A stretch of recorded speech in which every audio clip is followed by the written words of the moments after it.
What's up and welcome to this week's episode of To Whom This May Concern, the podcast. A bi-weekly podcast with conversations about pop culture and cultural happenings. This week, Kim and I discussed the big collision in LA, Nipsey Hussle getting a star on the Hollywood Walk of Fame, monkeypox, and the CEO who posted a selfie of him crying after firing some of his employees. Let's get into this week's episode. Are we ready? We're ready. We're rolling. Welcome to another. What show is this? To Whom This May Concern, the podcast. To Whom This May Concern, the podcast.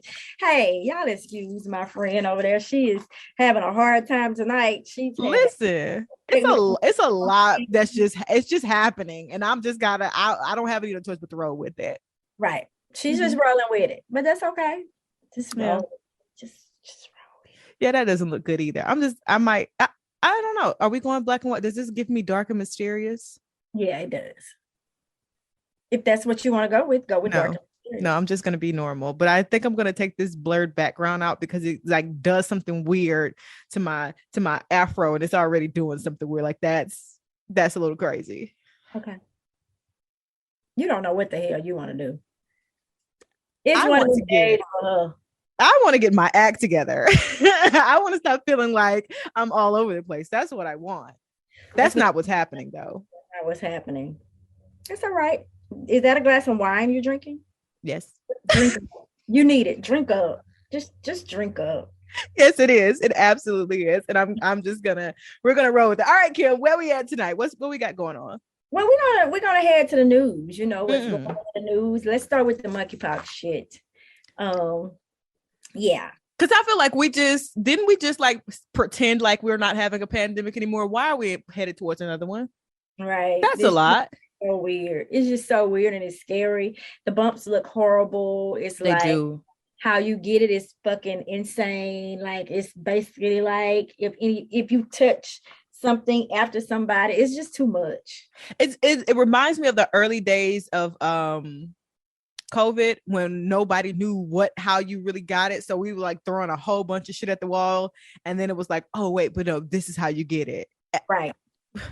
Exactly. Luckily, it hasn't shut the world down. Like, I don't know if anything's going to top what COVID did in 2020, but it hasn't shut it down yet. Because just think, everybody walking around with swords on them, I don't think that's going to be, You're right. And you know what? You know what's funny?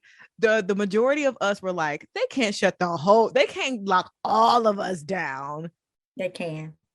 They definitely showed us it can be done. You can't after experiencing the pandemic, the beginning stages, you can't ever say what the hell will not happen. At this point, anything is possible. Anything is like as in Tennessee, anything is possible. That's definitely right. Nothing is left to chance. Yeah, because I was looking at the girl from Atlanta that was telling, her story as far as how she was transitioning through everything. She worked at, I think, a bank. Mm-hmm.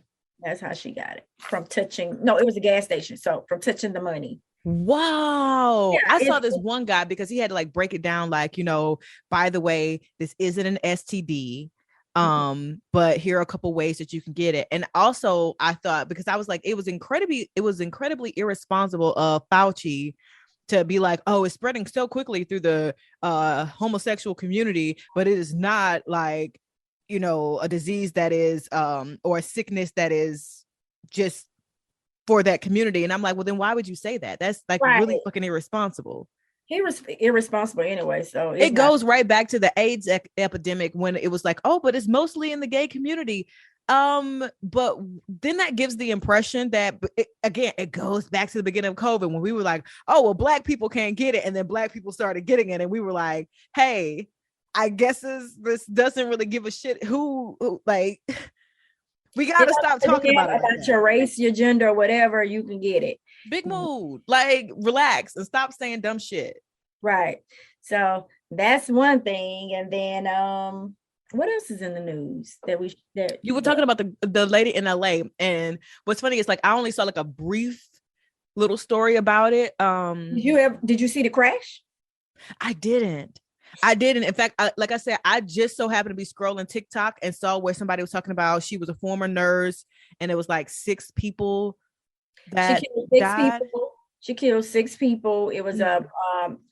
some to speak of. It was a pregnant young lady who had Yeah. an 11-month-old son with her and her boyfriend. They were Oh, on the way to her prenatal visit, and she was one of, so that was 3 killed if you want to count the unborn child. That was 4 right there, but I don't think I'm they sure the count federal government would. right. So yeah, and then it's crazy that one of my friends' mentees Uh-huh. business partner was one of the ones of the 6. Yikes. And Yeah. because I saw somebody saying that her attorney is saying like she had like this long history of mental health issues. And I She feel had like 13 wrecks. Like, why is her license not taken? And if they are taken, I'm sorry. Whoa. Run that past me again. She had how many wrecks? she's been involved in 13 wrecks. Now, as a person who has totaled 3 cars in 6 months, yes, Mm-hmm. I did. In 1 year, I totaled 3 cars back to back. None of those accidents were my fault, though.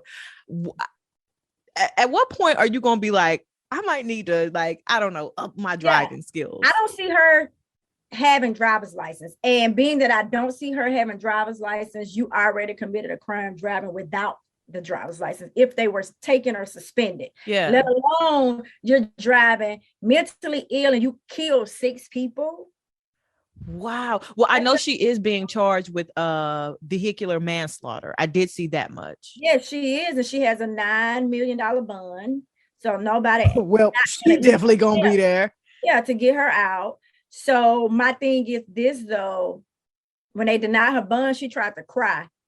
And I get you fighting with some issues. I get that part because at first I was feeling very sorry for her because I'm like, what the hell? But then after I realized that she had 13 wrecks, this ain't her first rodeo. No.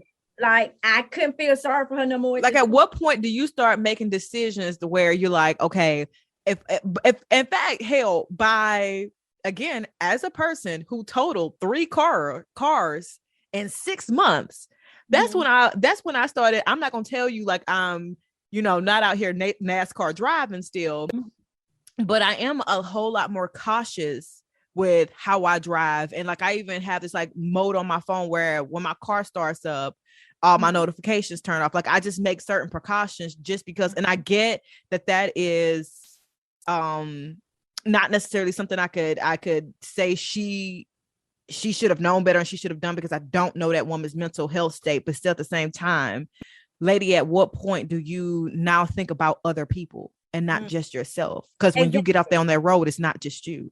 Right. And if you actually, I have to send you the video after we get done recording, but if you see the video, the girl was doing 100 miles per hour. Like, and it was a red light. The cars were stopped. She was doing 100 miles per hour straight ahead. Cars are at red light. The car immediately caught on fire, but her ass didn't die. And that's, what, I did see a lot of people talking about that one, because they like, she had like a broken wrist or something. The car exploded and she walked away with a broken wrist, and I'm like, who the hell is this woman? The damn Joker? Yeah. How in the hell did you walk your ass out of Gotham City without nary a scratch? She was sitting on the curb after the wreck, but the people, the damn people are burning up, dying. It's bad. It was bad. I want to know who she sold her soul to, because I think I want them to have mine too. Girl, you're so damn crazy. Well, guess what? Her ass is still here. Yeah, but in jail. That wasn't her intention to be here, though. She tried to kill herself, so she wasn't anticipating. Wait a minute. Okay, now again, as a person who has had suicidal thoughts, when you kill yourself, like, you just do you don't involve other people. You don't tell nobody about you, fam. You want to take yourself out. You know what I'm saying? Like, I don't know, but I know this. I just know what was ailing her before is definitely gonna kick her ass now, being that she have 6 lives on her hands. You feel what I'm saying? Damn, that's crazy. But the interesting thing is they did not find alcohol in her system. No. Oh yeah, that's again, like mental illness is a real true thing, and you ain't gotta, do no drugs to act like you want some drugs. And I don't feel like it was a vehicle malfunction. The reason why I say it because they would have been said it by now. Yeah. So it's definitely no, this is on her. I've been reading this book by the same author that wrote The Alchemist, and there's this part where the antagonist is talking about as a warrior of light, you come in when there is something that unjust happens, and you help the side of the oppressed, but you don't judge the oppressor. So I think that's like the middle ground of this whole situation. Is like, yeah, lady, what you did was fucked up, and we also gonna take into account that you had a really, really heavy mental state going on here, but it's really fucked up that these people had to die while you were doing whatever the fuck you were doing. Right. Exactly. That's basically how you have to look at it. And it was so because I was looking under the post and I was like, damn, these people mean as hell. But I just had to put myself in the shoes of what if one of those was my family members? I feel them. She would have had a well-whipped ass on that curve. She do need to be held responsible. Like, absolutely. I'm talking about to the 100th power. Like, yeah. So that's how I have to take it. Like, if that was my people. And I also wonder, but again, just like you said, none of the people that I love or care about are involved in this. But how do you help her? Because I don't think prison is the solution, because it definitely doesn't. It don't happen. I mean, a mental facility, but it would have to be a prison mental facility, because she definitely got to be held accountable. Yeah, because I mean, you definitely, I was just telling my son that today, because he got what they call like a clip down at school. And because he was talking in the hallway, he was like, but I didn't say anything. I was just listening. And I was like, that's the same as talking in the hallway when your teacher clearly told you not to. You have to still be accountable for what you did. And the consequences of your action were you had to clip down. I don't totally agree with that. So was he talking? I'm sure he was. Oh, okay. I'm pretty sure he was. Different. See, I had to kind of like, I had a very bad, I ain't gonna say bad experience, but I went from 0 to 100 real quick yesterday when my mom must be like, calm your ass down. Yeah. And Treasure told me a situation that happened at band practice yesterday afternoon. I got all the way home. Girl, I did 70 going back to that school. I wanted to look for this administrator. I need to talk to you, because what you're not going to do, you're not going to disrespect mine. Yeah. And this is my thing where I want these male administrators to understand. If you expect us to raise our daughters to be respected, I need your ass not to disrespect them. Period. You feel what I'm saying? Yeah. How can I raise my daughter to say, don't let no man or don't let nobody disrespect you, but you turn around and you tell the person in authority. Yeah. You don't tell nobody to shut up. Those are not kind words. No, it's a way for you, especially as an adult, to handle that situation. Exactly. So, but that's when it comes in that your child. Because see, I know my child. And see, I know my child. Yeah. And when I say, well, were you talking? No, I was not talking out. And I can get how he may have assumed she was talking because her back was turned. But if you're down a hallway, looking on, and you see a group of people like this, but you're not on that situation, how the hell you gonna say who talking? Exactly. So if you're not there, you can't assume just because I'm standing there. Yeah. You know what I'm saying? And then, it was just a bit much. I went back to the school and I was just like, nah. No, and that is valid, because there was an incident where I had to go to the school and have a conversation with a teacher last year. But again, that's in knowing my child and knowing when he doing some bullshit and when he just not trying to take responsibility for doing some bullshit, and when it really isn't him. Right. You gotta know your people. I know my baby. You gotta know your baby. I know my baby. And one thing she's not gonna do to me, she's not gonna lie, because she know I would jack her up. You know what I'm saying? That part. when I was like, so you mean to tell me XYZ happened and you weren't talking? She was like, no, Mom, I wasn't talking at all. Okay, sure. He was gone already, but I got that ass on Facebook. Period. You know, I don't play by me or my people, period, let alone my child. Let alone my child. It's definitely going down by that one. Absolutely. I feel you on that one. So yeah. I just want administrators to learn that you got to be respectful to these kids. They deserve respect just as well as you. Like, come on now. I mean, that even comes back to the whole idea of you gotta earn my respect. But when it comes down to people in authority, it's like suddenly we forget that while this may be a human who's younger than I am, that doesn't take away from the fact that they are a human. And exactly. I still need to, you know, practice like I would with anybody else. Exactly. Being respectful. Because we're teaching them. Yeah. They're humans. They're just younger humans. They will mimic everything that you do. And they listen, if you ever wanted a good reflection of yourself, look at your little people. For real. Because they will show you yourself over and over again. Yeah, because I look at mine all the time. I'll be like, Jesus, you is me. Like, she's stern like me. She whatever come out like me, she all that. So, you know, I call her a little old lady because she act like a little old lady. But one thing about my quirky little child, I can see myself all over him. That's your child. That is my child. Yeah. So what else we got in the news though? I see Nipsey Hussle is receiving a star on the Hollywood Walk of Fame for his 37th birthday. So that is super exciting. It's what, the 28th of August? Mm-hmm. I know it was August. Super dope. Can't remember that. Super dope. You know, I am a true Nipsey Hussle fan. Yeah. That is super dope. And not just the music, his philosophy. You were a huge fan of his philosophy. Oh, yeah. I was actually a fan of his philosophy before I was his music. So yeah, it's a whole different ball game for me. But yeah, and then I ended up watching that interview with Lauren London and Angela Martinez. Yeah. It was pretty deep.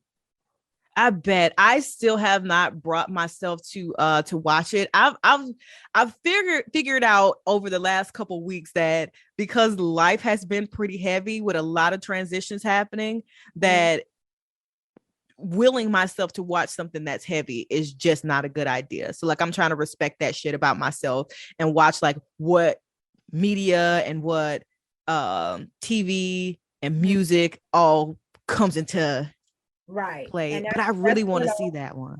It's really heavy, and as I suspected, I don't see her dating again ever. Yeah. It be like that though. Like, you know, some people like, I know my grandmother, her husband died when my dad was still in college. I mean, in high school going to college. And that woman went another 30 plus years just good by herself. Like, she had already met and married the love of her life, and she was good from that day forward. Right. She, yeah, it was weird. She I don't know what to call it, but she was so dark to where she thought that she was going to go before him. She said that. Yeah, it was a lot. It was very deep and dark. Like, I learned something about her that I never would have, thought was going on with her. Yeah. But as far as dating and marriage goes, she said she'll never marry, and she don't see herself ever dating, because she made an interesting point about relationships where she said she didn't need a relationship because when she was in a relationship, she was in an ego-driven state where she was more so acting with ego rather than acting with how did she say it? I can't remember the exact words, but I got what she was saying. But at the same time, you have to learn how to not act with ego and have just straight act with love. That makes a lot of sense. Because Bell Hooks' book, All About Love, talks about that. How and not even just romantically, but platonically, professionally, like, we don't have a love ethic that we practice anymore. Right. And so at this point now, we just like doing what the fuck ever with a bunch of rules Right. That don't even make sense at all. Because we don't have a love ethic. Nope. Yeah. And that, like, and I think that's even where I am right now. Mm-hmm. Like, I know what it is that I want. And having this conversation with this gentleman who I was saying to him, no, you can't give me what I want. And I understand that and I respect that. And I don't see you as a bad guy. And he was like, well, what you want is impossible for you. Yeah, no. It's impossible for you. You are not capable of the things that I am speaking of. And that's okay. Right. But I'm okay with that. That it's impossible because you're not the individual that can provide it. So it's impossible for you. It's right. not impossible for me to have. I can have what I want. Yeah, absolutely. Whatever you want, you can have. So, sir, I'm gonna need you to move it along. I'm gonna need you to find somewhere else to be. And that's, I was releasing you and I was trying to be nice about it, but now I gotta cuss your ass out. Now I gotta cuss your ass out. Good day. That's what it takes. Good day. What we got next?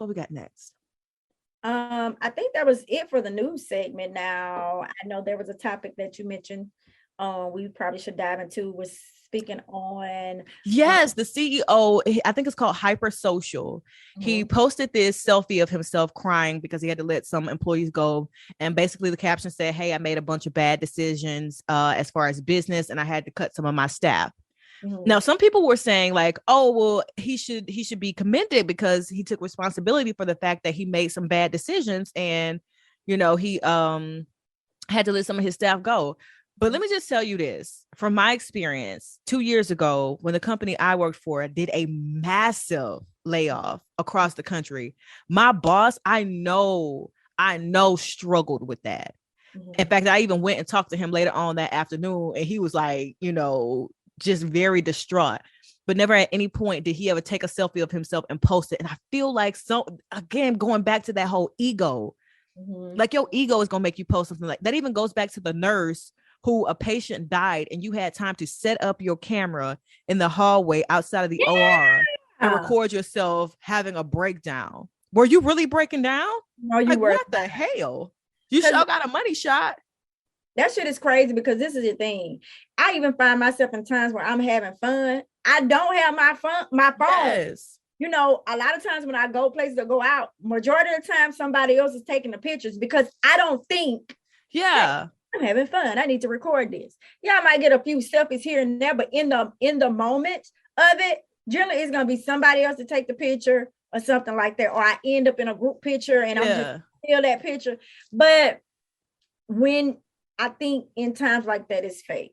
It's not. I think this quest to be viral is really, really weird. And I even made this comment about like you will never find a moment where I would set up a tripod and film myself waking up and rolling out of bed first thing in the morning. Like, I follow some people on TikTok who have done that, and I have since unfollowed them because I'm like, that is so fucking weird. Like, why would you set up a tripod, get back in bed, then film yourself waking up, like, just to see the behind the scenes of one girl setting up the camera so that she can record herself backing out of the parking spot, get out the car, come get the camera in the tripod, put it in the car, and then, drive off and then get out the car before she pulls in her spot and film. Like, what the fuck? Have we gotten there? It's entirely too fucking much. The whole TikTok, everything is too much for me. That shit is a production. Like, you gotta do too much shit. Like, if it ain't no picture clips, I can't do no TikTok or no standard one video or something like that. Yeah. All that, what you just described, that is fucking crazy. Oh my God. And I always tell, like, of course, people are into the content creation for their businesses. They want these views, and which makes sense. Which makes sense. But that shit is hard work, and a lot of that shit is unrealistic. It ain't real.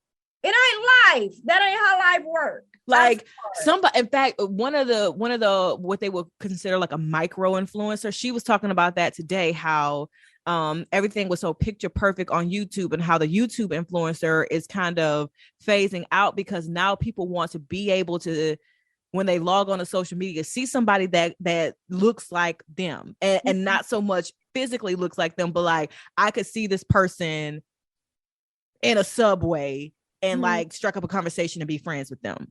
Right. Like that is now how, as Beyonce says, we're headed into a renaissance. And I really do see like some of our phases are coming back. We're done with the American dream because we realize that shit is fake. And we're headed into a new phase of, okay, but what's real? Yeah, because and what's and can you fake real? If you market it well enough, you can, to certain people, not to everybody. This goes back to my favorite song of Tony Jones. Uh-huh. Being real is the new fake. Amen and praise God. Real is a new fake. Yeah. What a song. Everybody is faking the authenticity. The truth is hot. The real is not. The truth is hot. Like, seriously. Like, I get that song totally. Just by the conversation we just had, it explained it to the T. It does. That, you know what? Perfect. That is the perfect song right there to describe exactly what's happening, what we're looking at right now. Fact. Like, and I even can be honest about being caught up in social media so much that I was on a consistent healing journey. Bitch, when is it done? Never. When do we appreciate the fact that we have new tools and some things we can consider, I can put that down and be done with it. And some things I can say, even if they are triggers and traumas, I have better tools to deal with them. Like when you gonna get there? Or are you always looking for the next retreat, the next facial, the next, filter that looks like self-love? Yeah, no. When do we do that? It's an ongoing process. Healing is healing. And healing is healing. I agree. But what I'm saying is in the sense of, it's no time span on it. Like, no. And I know what you're saying. And I'm not explaining it. I'm trying to find the words for it. It's just again, when do you say, hey, I got better tools to deal with it? And it's not that this doesn't affect me anymore, but it doesn't destroy me. Right.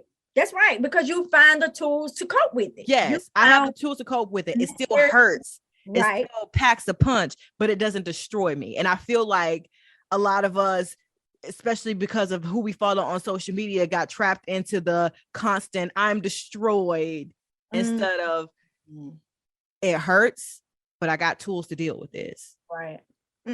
That's what healed is. It's not it don't bother. Yeah. For sure. Yeah. Just to dwell on that, because that's that we need to talk about that. Yeah. We need to talk about it. We do. I'm just saying. I don't know if I'm ready for that. I know your ass ain't, but you're gonna have to be. Whoo, babe. Because listen, let me tell you, I was having a conversation with a woman today, and both of us were talking about how much we love who we are as a person, but we don't love what we look like. And I think we both had the conversation where we were like, we spent so much time falling in love with who we are on the inside. We had no real space to fall in love with who we are on the outside. So there's no balance. I just made a post the other day on Facebook. Inner size is just as important as exercise. God is good. It's just as important. It's just as important. Maybe your inside got to look just as good as your outside. Yeah. Your outside got to look just as good as your inside. It got to be a balance. And whatever it is that you find yourself not liking about yourself, like, I don't know. I don't see how you can say that, Elle.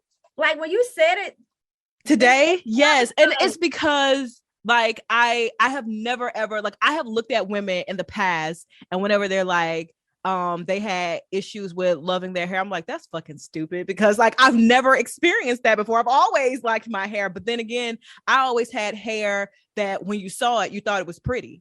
Right. But like now my hair is the hair that people don't necessarily consider. Listen, my hair has been in a ponytail and a head for the last 2 weeks. One, because I was working out every freaking day. I'm natural. So yeah. I can't do natural and work out. Yeah. So I get my hair done tomorrow. But I was fine walking around with this head on for 2 weeks, because one thing for sure and two for sure, when I do get my hair done, it's on. We got like when it's styled and manipulated, I'm good. But like when it's not, when it just is, in its authentic state, I'm like, I don't like that. That don't look good. You know, we got less than a minute, right? Huh? We got less than a minute. I see. I was like, I look like a slave. I look like Florida Evans, which is so disrespectful. Don't do that. I know. The people in Africa ain't had no weed, they ain't had no color, they ain't had none of this shit. So guess what? And you know what's crazy? I look at women like and I'm trying to remember her name. She's a Peloton instructor, but her hair is gorgeous. Her hair looks just like mine. Why is it good enough for her and not good enough for me? Exactly.